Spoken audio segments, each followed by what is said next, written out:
बिस्मिल्लाहिर्रहमानिर्रहीम। अस्सलामु अलैकुम। हमारे चैनल में खुश आमदीद। आज जो कहानी मैं सुनाने जा रही हूँ ये 100% हकीकत पर मबनी है। इस कहानी से मुताल्लिक बहुत से किरदार आज भी मौजूद हैं। अगर इसे सुनेंगे तो ज़रूर तस्दीक करेंगे। ये वाक़या मेरे एक अजीज़ के साथ पेश आया जिसे मैं यहाँ उन्हीं की ज़ुबानी तहरीर कर रही हूँ। ये आज से तकरीबन 10 साल पहले की बात है जब मैं एक नौजवान था। उस वक्त में और मेरे साथियों के साथ ये पुरस्रार और खौफनाक वाक़या पेश आया। यूं तो मैंने अपनी ज़िंदगी में बेशुमार चीज़ें देखी और लातादाद गंभीर वाक़यात का सामना किया, लेकिन इस वाक़े ने हमें झंझोड़ कर रख दिया था। ये इन दिनों की बात है जब हम 5 दोस्त तफरीह की गर्ज से शुमाली इलाका जात की सैर के लिए गए। जैसे कि सब जानते हैं कि स्वात की वादियाँ और खूबसूरत कुदरती मनाजिर इस तमाम इलाके की हसीन वादी का झूमर हैं। हम इस हसीन वादी में खो कर रह गए। इस मकसद के लिए हमने एक जीप का इंतज़ाम किया था। जीप का ड्राइवर जो बहुत मिलनसार और पुरखुलूस शख्स था, हमारा हम उम्र ही था, इसीलिए उसके साथ कुछ ही दिनों में हमारा दोस्ताना रवैया कायम हो गया। वो हमारा ड्राइवर कम और गाइड ज़्यादा साबित हुआ। हमें यहाँ की वादियों के अजीबो गरीब किस्से और यहाँ के रहने वाले मुख्तलिफ कबाइल और उनकी अजीबो गरीब रस्मों के बारे में बताया करता था। उनमें ज़्यादातर वादियाँ हम देख चुके थे और ये सब अपनी आंखों से देखकर हैरत ज़दा रह गए। कुछ दिन हम यहाँ की सैर से लुत्फ़अंदोज़ हुए। फिर हम गिल्लाश नामी इलाके में चले गए जिसका नाम मुकामी ज़ुबान में और है। अगले दिन हमें वापस रवाना होना था जब अकरम खान ने इधर उधर की बातों पर एक ऐसी वादी का जिक्र छेड़ दिया जहां जिन्नों और परियों का बसेरा था। उसने इस बारे में कुछ ऐसे हैरान कुन और पुरस्रार वाक़यात सुनाए जिन्हें इंसानी अक्ल तस्लीम नहीं कर सकती। और यूं भी हम 5 दोस्त एक बड़े शहर से ताल्लुक़ रखने वाले तालीम याफ्ता नौजवान थे। हमने उन्हें फौरी तौर पर रद्द कर दिया, बल्कि इस ख्याल पर अकरम खान को अच्छा खासा मजाक का निशाना भी बनाया, जिसे सुनकर वो कुछ देर खामोश हुआ। मैंने जब उसकी खामोशी महसूस की तो अपने दोस्तों की तरफ इशारा किया। हालांकि हमने परियों वाले किस्से पर यकीन नहीं किया था, मगर फिर भी अकरम खान को उकसाया था कि वो मजीद उनके बारे में हमें बताए। अकरम खान ने जब बताया कि चित्राल के बुलंदो बाला पहाड़ों पर परियों और जिन्नों का बसेरा है, मगर आवी नामी गांव से कोई 4-5 किलोमीटर दूर यहाँ पर सुबहान नामी एक वादी में छोटी सी झील वाक़या है जो परियों और जिन्नों की राजधानी है, और वो अपनी राजधानी में किसी ज़ी रूह का जिक्र आना पसंद नहीं करती। इस झील के आसपास मकामी अफराद भी जाने से कतराते हैं। उसका कहना था कि इस वादी में कई अफराद अपनी जान गंवा चुके हैं। इंसानी लहू इन परियों की मरगूब ग़ज़ा है। वो इंसान ही क्या जो हार मान जाए। हम सब दोस्तों ने एक दूसरे की तरफ देखा। हमारे अंदर बला का तजस्सुस पैदा हो चुका था। अव्वल तो हमें इस कहानी पर बिल्कुल यकीन नहीं था, सो हम इन वाक़यात को गलत साबित करना चाहते थे। हम जदीद दौर के तालीम याफ्ता नौजवान थे। फिर हमारी रगों में जवान खून था जो हमें बेखतर किसी भी खतरे में कूद पड़ने की तरगीब देता था। हम सब ने मिलकर फैसला किया कि इस गांव ज़रूर जाएंगे, मगर अकरम ने जब ये सुना तो वो उछल पड़ा, ज़ोर ज़ोर से नफ़ी में सर हिलाने लगा। मैं आप लोगों को वहाँ जाने का हरगिज़ मशवरा नहीं दूंगा। मगर जूं-जूं वो वहाँ जाने से इनकार करता, हमारा तजस्सुस बढ़ता। बिलाखिर हमने उसे ज़िद करके मनवा ही लिया कि वो हमें उस वादी में लेकर जाएगा। अकरम खान, खुदा न करे अगर वहाँ कोई ऐसा वैसा हादसा पेश हुआ भी तो उसके जिम्मेदार तुम थोड़ी ना होगे। हम अपनी ख्वाहिश पर वहाँ जाएंगे। हमें यकीन है कि ये किस्से कहानियाँ हैं और इंसानी वहम के सिवा कुछ नहीं है। राहिल ने अकरम खान को कहा था, अच्छा ये बताओ किसने इन परियों को अपनी आंखों से देखा है और इनसे बात की है। हमारे इलाके की कुछ बुजुर्ग खवातीन हैं जिन्हें नान गनियान कहते हैं। वो इन परियों को देख भी सकती हैं और उनसे गुफ्तगू भी करती हैं और उन्हें भेंट देती हैं। वो परियां इनका कहना भी बहुत मानती हैं। ये हमारे लिए एक नया किरदार था। क्या तुम हमें ऐसी किसी खातून से मिलवा सकते हो? हमने उससे नया सवाल कर दिया। हाँ क्यों नहीं, अकरम ने सर हिलाते हुए कहा। बस ठीक है, फिर तय हो गया, हम कल वहाँ जा रहे हैं और तुम हमारे साथ चलोगे। अगला दिन हमारे लिए एक एडवेंचर लेकर आया जिसका तस्वुर आज भी रोंगटे खड़े कर देता है। वादी तक पहुंचना हमारे लिए जुए शीर लाने के मुतरादिफ साबित हुआ। वो पूरा रास्ता इंतहाई खूबसूरत मगर निहायत खौफनाक और पुरस्कार था। बल खाते कच्चे रास्ते की एक तरफ हजारों फुट गहरी खाई और उस खाई की तह में बहता पुरशोर दरिया, दूसरी तरफ सर उठाए बुलंदो बाला पहाड़ थे। हम सब नौजवान थे, किसी भी खतरे का सामना करने के लिए तैयार थे। हमने इन सुनी अनसुनी बातों पर कोई तवज्जो नहीं दी और हंसते कहकहे लगाते रवां दवां थे। मगर जूं-जूं हम आगे बढ़ रहे थे, हमारी सिटी गुम हो रही थी। इस इंतहाई खतरनाक रास्ते ने खौफ के मारे हम सब की बोलती बंद कर दी थी और माहौल में एक अजीब सी पुरस्कारियत थी। हमने वादी की तरफ जाने वाला लकड़ी की तख्तों से बना झूलता हुआ पुल अबूर किया तो मुझे वाज़ेह तौर पर महसूस हुआ कि कोई गैर मराई शय हमारे साथ सफ़र कर रही है। वो चीज़ सर तापा स्याह लिबाते में थी जो बालों से भरा हुआ था। ये कोई अजीबुल खलकत वजूद था। मैंने इसे अपना वहम समझा और यही ख्याल किया कि शायद कोई परिंदा है। मैं और अनवार अकरम के साथ अगली नशिस्त पर बैठे थे, जबकि बासित, राहील और जवाद पिछली नशिस्त पर बैठे थे। हमारी जीप वादी के उस मकाम की तरफ रवां दवां थी जहां अकरम खान के एक अजीज के घर हमारी रिहाइश का इंतजाम किया गया था। पुल उबूर करते ही वही बालू भरी शय हमारी जीप के बहुत नजदीक ऊपर उड़ रही थी, जिसे मैंने वाज़ेह तौर पर देखा। ये मेरी नज़र का धोखा हरगिज़ नहीं था। मेरी नज़रें उस पर जमी हुई थीं। मैं उसे देखते ही गंगसा हो गया। उस वक्त महज एक साने के लिए वो शय आई और विंड स्क्रीन से टकराई थी। मैंने बेसाख्ता गर्दन खिड़की से निकाल कर देखा, मगर वहाँ कुछ नहीं था। अकरम खान ने हमारी घबराहट देखी तो बोला, यहाँ आपको अजीबुल खलकत परिंदे मिलेंगे जो आपने किसी और इलाके में नहीं देखे होंगे। बहरहाल हम खौफसदा ऊंचे ऊंचे दुश्वार गुजार रास्तों से होते हुए बिलाखिर मंजिल पर पहुंच गए, जहां हमारा इस्तकबाल बड़े मेज़बानों ने बड़ी गर्मजोशी से किया। ये रिहाइश गाह जहां हमारे ठहरने का इंतजाम किया गया था, मजबूत लकड़ी और पत्थरों की मदद से बनाई गई एक मजबूत इमारत थी। हम दिन भर के थके हुए थे, इसलिए रात को पुरतकल्लुफ खाना खाकर सोने के लिए लेट गए। वादी की सैर हमने दूसरे दिन के लिए उठा रखी, क्योंकि ये इलाका सतह समुंदर से हजारों फुट बुलंद है, इसलिए यहाँ मौसम सर्द रहता है। खास तौर पर रातें तो बहुत सर्द होती हैं। ये ऐसी ही सर्द रात थी और कमरे में चांद की मध्यम रोशनी फैली हुई थी जो खिड़की के रास्ते छन कर आ रही थी। माहौल बड़ा ही खौफनाक सा था। मैंने आदत के मुताबिक आयतुल कुर्सी पढ़कर फूंक मारी और सोने के लिए आंखें मूंद ली। वो रात का न जाने कौन सा पहर था जब अचानक किसी नामानूसी आवाज से मेरी आंख खुल गई। मैं नींद का बहुत कच्चा हूँ, मामूली सी आवाज से ही नींद टूट जाती है। बहरहाल उस वक्त भी ऐसा ही हुआ। मैंने देखा कोई वजूद खिड़की के शीशे से चिमटा कमरे के अंदर झांक रहा था। मैं कुछ देर लेटा उसे देखता रहा और फिर उठकर बैठ गया।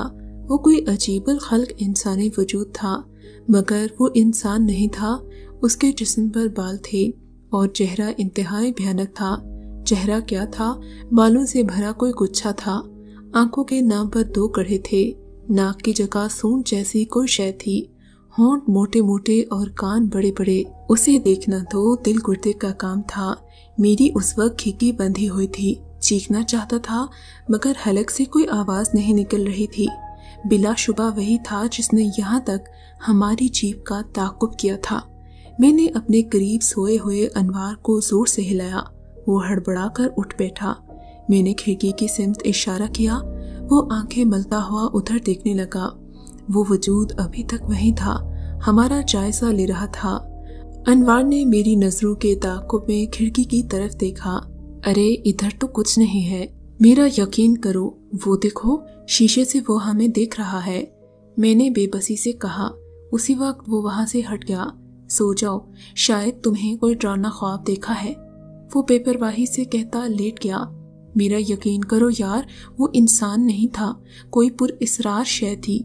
वो वही था जो हमारी जीप के साथ साथ उड़ रहा था। मैंने रास्ते में भी उसे देखा था। तुम्हें याद है, मैंने रास्ते में बताया था कि कुछ हमारी जीप की विंडस्क्रीन से टकराया था। ये वही था यार। मैंने खुद बहोशो हवास अपनी आंखों से उसे देखा है। तुम मेरे साथ बाहर चलो, अभी वो ज्यादा दूर नहीं गया होगा। हमारी गुफ्तगू से राहिल भी उठ गया। सारा माजरा सुनकर काफी बहस और तकरार के बाद वो दोनों मेरे हमरा बाहर निकलने पर आमादा हो गए। हमने बाहर निकलकर इधर उधर देखा, मगर वो कहीं नहीं था। पूरे चांद की रोशनी में दियो हिकल पहाड़ और ऊंचे ऊंचे दरख्त अजीब डरावना मंजर पेश कर रहे थे। हम उसे तलाश करने काफी दूर तक निकल आए। लगता है तुम पर अकरम खान के सुनाए हुए किस्सों और इस हैबतनाक माहौल का असर हो गया है, राहिल ने हाँफते हुए कहा। दिन की रोशनी में जो मनाजिर यहाँ अपनी दिलकशी की वजह से लोगों को अपनी जानिब खींचते हैं, वो रात को अंधेरे में अजीब हौलनाक तस्वीर बनाते हैं। यहाँ आबादी भी बहुत कम थी। दियो कामत पहाड़ जिनकी चोटियों तक लोगों ने अपने आशियाने बनाए हुए थे। रात के अंधेरे में इन मकानों में जलते दियों की रोशनी जगह जगह टिमटिमा रही थी। बहरहाल हम कुछ देर इधर उधर का जायजा लेकर वापस आ गए, मगर वो अजीबुल खलकत शय हमें कहीं नजर नहीं आई। हैरत अंगेज बात ये थी कि इसे मेरे अलावा और किसी ने न देखा था। वो दोनों बज़िद थे कि ये मेरा वहम था, लेकिन मैं जानता था कि वो हकीकत था। मैंने उसे एक बार नहीं 3 बार देखा। अगली सुबह चमकीली और खुशगवार थी। खिड़की के बाहर पहाड़ों का मंजर दिलकश था। मैंने इस मौके पर खामोशी इख्तियार की थी। हमने अकरम खान का लाया हुआ नाश्ता किया। आज हमारा इरादा वादी की सैर का था। हमारे मेज़बान ने हमें नसीहत की थी कि झील की सिमत न जाएं, क्योंकि वहाँ परियों का बसेरा है, लेकिन हमने इन बातों पर कान नहीं धरे। नाश्ते के बाद हम निकल खड़े हुए और ज़रूरत का सामान एक बैग में रख लिया, जिसकी जिम्मेदारी दोस्तों ने मेरे सपोर्ट की। हमारी जीप तैयार थी। सफर का आगाज हो गया था। रास्ते में ऐसी खतरनाक जगहें भी आती कि हमारे औसान खता हो जाते। हमें यकीन आ जाता कि खूबसूरती वाकई खतरनाक होती है। हमने अकरम से कहा कि हमें झील की सैर करनी है। अकरम ये सुनकर सटपटा गया। उसने हमें पास रखने की कोशिश की, मगर हम न माने। कुछ देर बाद हम एक निस्बतन मैदानी इलाके में पहुंच गए, जहां एक छोटी सी शफाफ पानी वाली झील थी। रास्ते भर अकरम हमें झील के आसपास बसने वाली परियों और जिन्नों की कहानियां सुनाता रहा। बहरहाल हम में से किसी ने उसकी कहानियों का यकीन न किया, लेकिन न जाने क्यों इस माहौल में अजीब सा सहर था। मजाक उड़ाए जाने के ख्याल से मैंने अपना खौफ किसी को न बताया। हम सब दोस्त झील के किनारे बैठे रास्ते की थकन उतार रहे थे और ताज़ा फल खा रहे थे जो हमने रास्ते में दरख्तों से तोड़े थे। तब जवाद ने मुझसे कहा, कोई तस्वीरें तो बनाओ। हमारे मोबाइल फ़ोन और कैमरा सामान के साथ बैग में रखे हुए थे, जो हमारे करीब ही कुछ फासले पर था। मैं बैग उठाने के लिए जैसे ही आगे बढ़ा, वो गैर मराई शे बैग के ऊपर हवा में मुअल्लिक नजर आई। मैं जहां तन्हा खड़ा था वहीं रह गया। मुझे जैसे सकता हो गया। मैंने बैग को एक तरफ फेंका। मेरी चीख निकल गई। चीख सुनकर जवाद और राहिल तेजी से दौड़ते हुए मेरे करीब आए। मैंने उन्हें हैरत अंगेज निगाहों से देखा। काशिफ, तुम्हें क्या हुआ? जवाद ने पूछा। अल्फाज तो जैसे मेरे हलक में अटक गए थे। मैंने ऊपर की सिमत इशारा किया। फिर अचानक वो साया एक तरफ को उड़ने लगा। उसकी असल हैबत क्या थी ये तो मैं नहीं बता सकता, मगर वो स्याह बालों भरा ह्योला एक सिमत उड़ता हुआ जा रहा था। फिर पता नहीं क्या हुआ, मैंने बिला इरादा इसकी वजूद के पीछे दौड़ लगा दी। इस नाहमवार रास्ते पर मैं तेज रफ्तारी के साथ दौड़ रहा था जिधर वो जा रहा था। मेरे दोस्तों ने मेरे पीछे चीखना चिल्लाना शुरू कर दिया, मगर मैंने पीछे मुड़कर नहीं देखा। वो मेरे इस तरह अचानक दौड़ने पर इंतहाई परेशान हो गए थे। मुझे रुकने के लिए कह रहे थे, मगर मुझे वो वजूद मुसलसल नजर आ रहा था। मैं रुकता तो वो भी रुक जाता और मुड़कर मुझे देखता, जैसे वो चाहता हो कि मैं उसके पीछे आऊं। मैंने उसकी सिमत का अंदाजा कर लिया था और उसी सिमत जा रहा था। इस इलाके के बारे में मेरी मालूमात सिफर थी। मैं बस उसके पीछे दौड़ा जा रहा था। अब मैं भाग भाग कर काफी थक चुका था। मैंने पक्का इरादा कर लिया कि इसे नहीं छोड़ूंगा। आज मुझे समझ आती है कि मैंने कितनी बड़ी गलती कर दी। मेरे दोस्त मेरे पीछे चले आ रहे थे। मेरे और उनके दरमियान फासला कम होता जा रहा था। झील कहीं पीछे रह गई थी। मैं एक अनजाने रास्ते की तरफ बढ़ रहा था। अचानक ही एक घना जंगल शुरू हो गया। दरख्त और झाड़ियां रास्ते की रुकावट बनी हुई थीं। वो हेला कभी कभी रुकता और मुड़कर अजीब अंदाज में मुस्कुराता, जैसे मुझे चैलेंज कर रहा हो। मेरी सांस उखड़ गई थी, दिल की धड़कन तेज हो गई थी। अब मेरा चलना मुश्किल हो रहा था। मेरे दोस्त मेरे करीब पहुंच चुके थे। उसी वक्त मेरा पांव फिसला।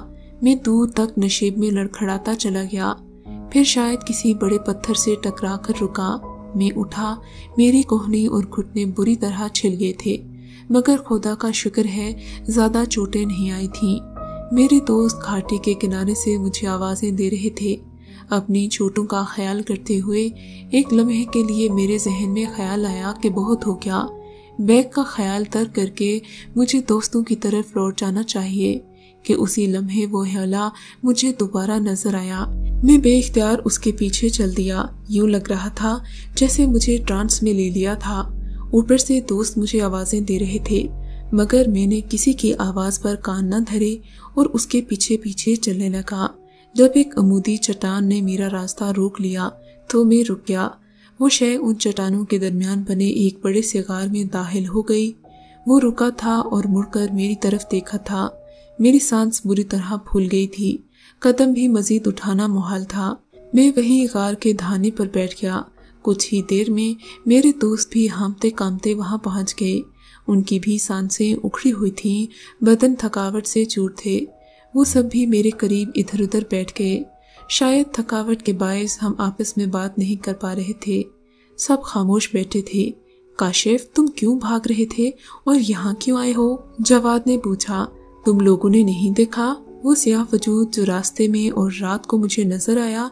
हमारा बैग उठाकर उड़ गया था। मैं उसका पीछा करते यहाँ तक आया हूँ।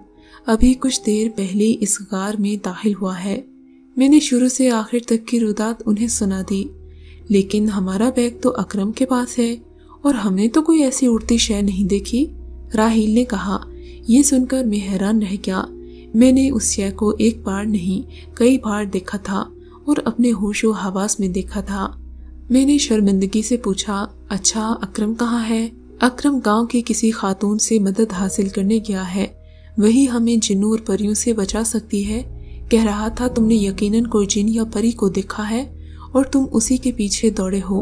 अगर मैं इन लोगों से बात किए बगैर उस शय के पीछे भागने की गलती ना करता तो हम उस वक्त इस हाल में ना होते। बहरहाल हम पहाड़ों के दरमियान जिस जगह पहुंच चुके थे वहां दूर दूर तक कोई आबादी नहीं थी। आसपास कोई ज़ी-रू नहीं थी। अजीब सी वहशत और वीरानी थी। ऊंचे ऊंचे पहाड़ और घने दरख्तों के सिवा कुछ नहीं था। दोपहर शाम में ढल गई। इन इलाकों में वैसे भी शाम जल्द उतर आती है। दरख्तों के साए दराज हो रहे थे। थोड़ी देर सुस्ताने के बाद हमने वापस जाने का फैसला किया। इस दौरान हमें कोई वजूद नजर नहीं आया। हम सब उठ खड़े हुए, वरना रात के अंधेरे में यहाँ से निकलना नामुमकिन था। बहरहाल रास्ते का तयन किए बगैर हम एक तरफ को रवाना हो गए। सर्दी बढ़ती जा रही थी। यख बस्ता हवा ने हमारी परेशानी में इजाफा कर दिया था। सर्दी की वजह से हमारे जिस्म कांपने लगे थे। थकावट के बाद भूख भी सता रही थी, जिसकी वजह से मिजाज चिड़चिड़े हो गए थे। सब मुझ पर गुस्सा निकाल रहे थे, क्योंकि इस सब की वजह मैं था। हम सबको जितनी कुरानी आयत याद थी सब विद कर रहे थे। खुदा को याद कर रहे थे कि वही रब्बुल आलमीन हमें इस मुश्किल से निकाल सकता था। वक्त तेजी से गुजर रहा था। अंधेरा आहिस्ता आहिस्ता बढ़ता जा रहा था। हम हत्तल इम्कान तेज रफ्तारी से चल रहे थे। हमें चलते हुए न जाने कितने घंटे हो गए, मगर ये वादी थी कि भूल भुलैयां हम मीलों चलकर भी इस चट्टान के करीब खड़े थे और इंतहाई हैरत से एक दूसरे को देख रहे थे। तन्हाई, खौफ, परेशानी, दुख और भूख से हमारा बुरा हाल था। मुकम्मल अंधेरा छाया हुआ था और चांद की मध्यम चांदनी चारों तरफ फैली हुई थी। हमें जितनी दुआएं याद थीं हम पढ़ने लगे। अब हमें एक एक करके उस हवेली और झील से मुताल्लिक वो किस्से कहानियां याद आ रही थीं जो अकरम ने हमें सुनाई थीं। आखिर हम थक हार कर बैठ गए, क्योंकि इसके सिवा तो कोई चारा भी न था। अब बस अपने आप को अल्लाह और हालात के रहमो करम पर छोड़ दिया था। हम रोते रोते अपने दुआओं की माफ़ी मांग रहे थे। सर्दी की शिद्दत बढ़ रही थी। हम एक दूसरे के करीब हो गए। जिस्म की गर्मी पाकर हमें सुकून मिला। हमारे लिए अकरम आखिरी उम्मीद था जो मदद लेने गांव गया था। कहने को तो नींद सूली पर भी आ जाती है, सो यही हुआ। इस हौलनाक रात में भी चट्टान और गार के सामने एक दूसरे से चिमटे हम पांचों दोस्त कुछ ही देर में गहरी नींद सो गए। रात का आखिरी पहर होगा जब मेरी आंख खुल गई। ये देखकर मेरी घिकी बन गई कि लातादाद परियां जो सर ता पा सफेद परों से ढकी हुई थीं। उनके कद 2 फुट से ज्यादा नहीं थे। उनके चेहरे बहुत खूबसूरत थे, मगर दांत नोकीले थे। वो अपने नोकीले दांत हमारे बदन के खुले हिस्सों में गाढ़े खून पी रही थीं। 2 परियां मेरे बाजू से भी चिपकी हुई थीं और चारों तरफ और वही स्याह बालों भरे अजीबुल खल्क जिन्नात खड़े थे, जैसे किसी के पहरेदार हों। ये देखकर खौफ से मैं मुंजमद हो गया। मैंने अपना बाजू तेजी से झटका। वो दूर जा गिरी जो मेरा खून चूस रही थी। फिर मुझे घूरने लगी। हैरत की बात है, हमें उनके दांतों की चुभन का कोई एहसास न हुआ। हवास बहाल हुए तो मैं चीखने चिल्लाने लगा। मेरी आवाज सुनकर मेरे दोस्त भी जाग गए। काले बादलों वाली उस मखलूक ने हमारे गिर्द घेरा तंग कर दिया। परियां हम पर टूट पड़ी। हम सबका नकाहत से बुरा हाल था। राहिल तो निढाल होकर गिर पड़ा। अब शायद उसमें उठने की सकत नहीं थी। वक्त तेजी से गुजर रहा था। परियों की तादाद बढ़ती जा रही थी। इधर से उधर दौड़ रहा था और मेरी हिकमत अमली ने मुझे काफी देर तक बचाया। लेकिन मैं कब तक दौड़ सकता था? शायद हमारा आखिरी वक्त करीब आ गया था। फिर मेरी नजर दूर पहाड़ों पर पड़ी जहां मध्यम रोशनी थी। एक औरत अकरम के हमरा आ रही थी जिसके हाथ में टॉर्च थी। बूढ़ी औरत के पीछे कोई पोटली सी थी। उसे देखकर मुझे इस कदर खुशी हुई कि वो बयान से बाहर है। बूढ़ी औरत ने वहां पहुंचते ही मकामी जबान में अकरम से कुछ कहा। वो बोला, तुम सब एक तरफ हो जाओ। बूढ़ी औरत ने चारों तरफ देखा, फिर अपने गिर्द एक हसार खींचा और उसके अंदर बैठकर पोटली खोल दी। उसने आग जलाई और मुंह ही मुंह में कुछ पड़ने लगी। कोई सफूफ आग पर फेंका। देखते ही देखते परियां अजीबोगरीब आवाजें निकालती वहां से चली गईं। वो सब जमीन से कोई 1.5 फुट ऊंचा उड़ रही थीं और तेजी से गार की सिमत बढ़ रही थीं। दोस्तों, बड़ी मुश्किल से लाया हूं इन्हें, अकरम ने धीमी आवाज में हमें बताया। स्याह बादलों वाला वजूद जिन्नात थे जो इन्हें देखते ही गायब हो गए। परियां भी उड़कर गार की सिमत जा रही थीं। फिर अचानक बूढ़ी औरत जोर से चिल्लाई और कई फुट ऊपर हवा में मुअल्लिक हो गई। हम सब बैक वक्त चीख पड़े। ये नज़ारा नाकाबिले वजूद था। कोई इंसानी वजूद ये कारनामा नहीं कर सकता। उस औरत ने तेज आवाज में कुछ कहा। अकरम ने हम सबको चुप रहने का इशारा किया। जब सब परियां वहां से चली गईं तो बूढ़ी खातून भी हसार में वापस आ बैठी। फिर कोई मशरूब वो अपने हमरा लाई थी, हमें पिलाया, जिससे कुछ ही देर में हमारी तवानाइयां बहाल हो गईं। बूढ़ी खातून ने अकरम के तवस्सुत से हमें बताया कि तुम लोग खुशकिस्मत हो जो ठीक वक्त पर यहाँ पहुँच गए, वरना परियां अपने इलाके में किसी की मुदाखलत बर्दाश्त नहीं करती। कोई ज़ी रूह यहाँ से जिंदा नहीं जाती। हम पर जो गुजरी थी उसने हम पर सख्ता तारी कर दिया। हम मौत के चुंगल से बाल बाल बच निकले। कुछ ही देर में हम आबादी की तरफ रवाना हो गए जहां हमारी बड़ी खातिर मदारत हुई। बेशक हमें इस मखलूक से निजात मिल गई थी, मगर वो खौफ आज भी मेरे दिल पर हावी है। आज भी वो रात याद आती है तो मेरे अगर आपको ये कहानी अच्छी लगी है तो इस वीडियो को लाइक कीजिए और इस तरह की मजीद वीडियोस देखने के लिए हमारे चैनल को सब्सक्राइब कीजिए।